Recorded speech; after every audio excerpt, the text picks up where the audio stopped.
Hai Sadil, oh iya, tadi kita ada tugas apa ya?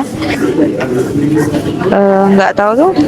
Tadi kata Bu Nanda kita disuruh bikin presentasi tentang sejarah masuknya Islam di Asia Tenggara gitu. Oh, Wah, kita sekelompok kan? Aku ingatnya kita kelompok 3. Oh, tugas SKI ya? Ya sudah, nanti kita ketemuan ya di perpustakaan. Ya udah, kalau gitu jangan ada yang lupa ya. Dadah.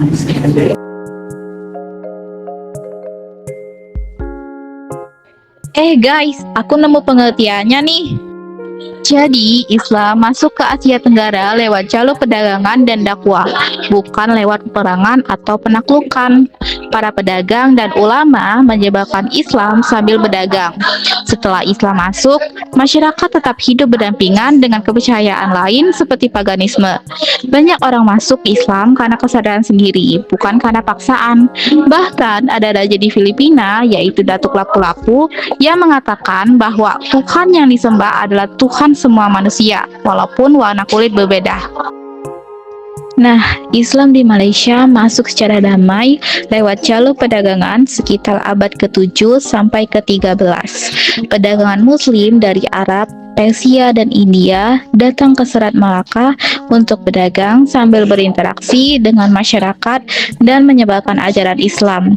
Penyebaran Islam semakin kuat setelah berdirinya Kesultanan Malaka pada abad ke-15 ketika rajanya Paraneswara masuk Islam.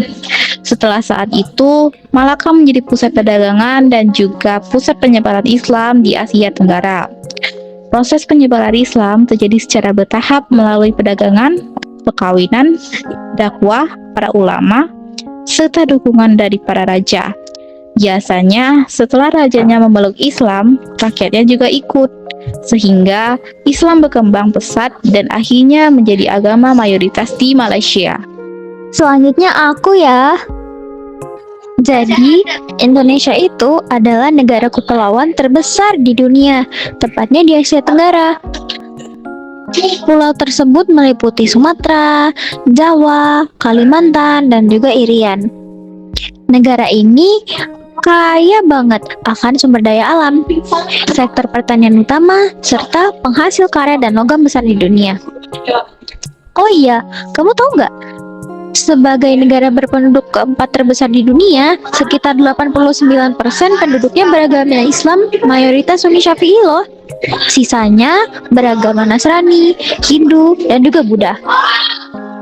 Islam itu masuk sekitar abad ke-8 Hijriah atau 14 Masehi melalui jalur perdagangan dan juga dakwah. Menyebar dari Sumatera dengan berdirinya kerajaan Islam seperti Samudra Pasai dan Demak. Namun, setelah kedatangan bangsa Barat, banyak kerajaan berada di dalam pengaruh kolonial. Umat Islam berperan penting banget dalam perjuangan kemerdekaan tahun 1945 dan kini dapat menjalankan kehidupan beragama dengan damai. Aku juga nemu yang Filipina ini. Nah, Islam masuk ke Filipina pada abad ke-13 melalui perdagangan dan dai Muslim. Di sana Islam berkembang itu di wilayah selatan, terutama di Mindanao dan Sulu. Ada pula tokoh yang berperan, antara lain itu Syarif Kabungsuan, Karim Makdum, dan Abu Bakar. Namun, saat Spanyol datang menjajah Filipina, wilayah utaranya berhasil dikuasai oleh mereka. Tetapi untuk wilayah selatan, bangsa Muslim yang di sana sulit ditaklukkan, sehingga umat Muslim di situ disebut bangsa Moro. Dalam perkembangannya, mayoritas penduduk di Filipina beragama Katolik, sedangkan umat Islam sekitar 7% saja. Dan banyak tinggalnya di wilayah selatan, terutama kota Marawi dan Jolo sebagai pusat komunitas Muslimnya. Bangsa Moro juga mengalami kesulitan berintegrasi dengan pemerintah Filipina karena adanya perbedaan hukum, sistem pendidikan, serta ada juga trauma akibat program perpindahan penduduk yang mana membuat mereka menjadi minoritas. Jadi, untuk memperjuangkan hak-haknya, umat Islam membentuk Moro National Liberation Front atau MNLF dan membuat perjanjian dengan pemerintah untuk mendapatkan otonomi wilayah selatan. Nah, aku nemu yang Thailand nih. Islam mulai masuk ke Thailand sekitar abad ke-12 sampai abad ke-15 melalui pedagang muslim dari Arab dan India. Salah satu wilayah yang menjadi pusat perkembangan Islam adalah Patani, yang dahulu dikenal sebagai pusat Kesultanan Patani. Penyebaran Islam di Thailand terjadi secara damai, terutama melalui perdagangan, perkawinan antara pedagang muslim dengan penduduk setempat, serta dakwah para ulama. Saat ini, umat Islam di Thailand banyak tinggal di wilayah selatan seperti Patani, Yala, dan Narathiwat. Jumlah umat Islam di Thailand sekitar 5-7% dari total penduduk, dan mereka tetap menjalankan ajaran Islam serta memiliki banyak masjid dan lembaga pendidikan Islam. Jadi, dapat disimpulkan bahwa Islam berkembang di Thailand melalui proses yang damai dan masih bertahan hingga sekarang, meskipun menjadi kelompok minoritas. Aku juga nemu nih yang Singapura. Katanya Singapura adalah negara kepulauan yang terletak di bagian selatan Semenanjung Malaya. Luas wilayahnya sekitar 583 km kuadrat. Sebagian besar penduduknya adalah pendatang, terutama dari etnis Tiongkok. Terus juga di sini ditulis umat Islam di Singapura termasuk minoritas dan sebagian besar berasal dari orang Melayu. Dari sekitar 4,99 juta penduduk, sekitar 14,9% beragama Islam. Terus aku juga nemu sejarah masuknya Islam ke Singapura. Di sini dijelasin kalau Islam masuk ke Singapura sekitar abad ke-15 Masehi. Masuknya Islam hampir sama seperti di negara asing lainnya, yaitu melalui jalur perdagangan. Para pedagang muslim singgah di perairan Singapura, kemudian menetap dan membentuk komunitas. Mereka menyebarkan Islam melalui perdagangan, pernikahan, dan pendidikan. Terus berkembangnya Islam di Singapura itu berkaitan dengan pengakuan hukum Islam oleh pemerintah loh. Pada tahun 1966, pemerintah mengesahkan Administration of Muslim Law Act atau AMLAH yang mengatur hukum keluarga dan urusan keagamaan umat Islam.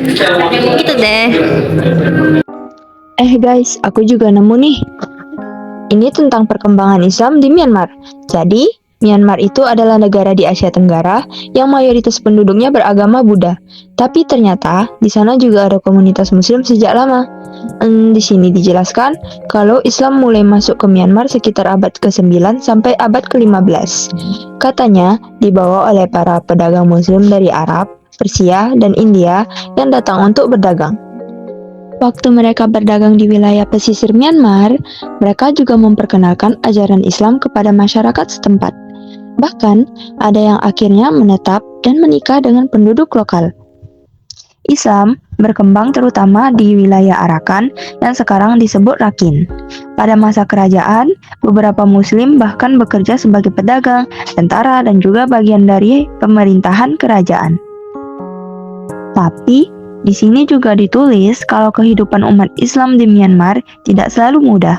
Dalam beberapa tahun terakhir, terjadi konflik yang membuat sebagian umat Islam, terutama Rohingya, mengalami diskriminasi dan banyak yang harus mengungsi ke negara lain.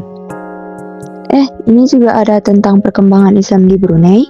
Jadi, Brunei itu adalah negara di Asia Tenggara yang mayoritas penduduknya beragama Islam. Bahkan, Islam jadi agama resmi negara di sana. Jadi, di sini dijelaskan kalau Islam mulai masuk ke Brunei sekitar abad 13 atau 14. Katanya dibawa oleh para pedagang Muslim dari Arab, India, dan juga dari wilayah lain. Selain itu, para pedagangnya juga tidak hanya berjualan, tapi juga mengenalkan ajaran Islam ke masyarakat setempat. Penyebaran Islam di Brunei makin berkembang pesat setelah rajanya masuk Islam. Raja pertama yang memeluk Islam dikenal sebagai Sultan Muhammad Shah. Sejak itu, Brunei berubah menjadi Kesultanan Islam, dan Islam mulai menyebar luas ke masyarakat karena didukung oleh kerajaan. Proses penyebarannya juga lewat dakwah, perdagangan, dan pengaruh kerajaan. Karena rajanya Muslim, rakyatnya juga banyak yang ikut masuk Islam.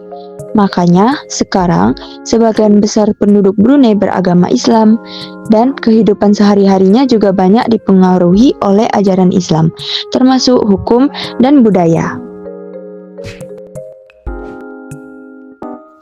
Jadi, kesimpulannya, masuknya Islam di Asia Tenggara itu terjadi secara bertahap, kebanyakan lewat perdagangan, interaksi sosial, dan dakwah para ulama.